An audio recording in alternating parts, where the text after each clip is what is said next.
पुण्यातील काही ॲम्ब्युलन्स धुळकात पडून असल्याचं चित्र समोर आले। परिवहन विभागाच्या कार्यालयात हे ॲम्ब्युलन्स धुळकात पडून आहेत, तर 35 कोटींच्या ॲम्ब्युलन्स असल्याची माहिती देखील समोर आलेली आहे।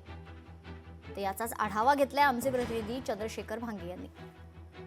पुण्यातील सार्वजनिक आरोग्य विभागाच्या कार्यालयाच्या आवारामध्ये 100 शववाहिन्या ज्या आहेत अक्षरशः धूळ खात पाडलेल्या आहेत। आपण या ठिकाणी या सगळ्या शववाहिन्या बघू शकतो।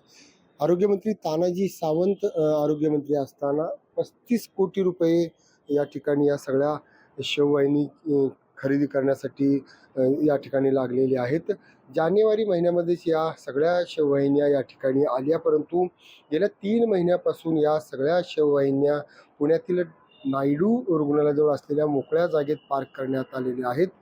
या सगळ्या शववाहिन्यांच्या काही चाकातील हवासुद्धा या ठिकाणी गेलेली आहे, तर काहीच्या बॅटऱ्यासुद्धा या ठिकाणी डाऊन झाल्या असल्याची माहिती समोर येत आहेत। एकंदरीत 35 कोटी रुपये या सगळ्या शववाहिन्या खरेदी करण्यासाठी शासनाचे गेलेले आहेत। राज्यातील 16 जिल्ह्यातील वेगवेगळ्या तालुक्यामध्ये या सगळ्या शववाहिन्या ज्या आहेत त्या वितरित करण्यात येणार होत्या, परंतु कागदी घोड्याच्या या सगळ्या कारभारामुळे या सगळ्या शववाहिन्या लाल फितीमध्ये अडकल्या म्हणावं का असं म्हणावं लागेल। कारण 3 महिन्यापासून या सगळ्या अक्षरशः धूळ खात या शववाहिन्या पडलेल्या आहेत आणि शासनाचे तब्बल 35 कोटी रुपये या सगळ्या शववाहिन्या खरेदी करण्यासाठी गेलेले आहेत।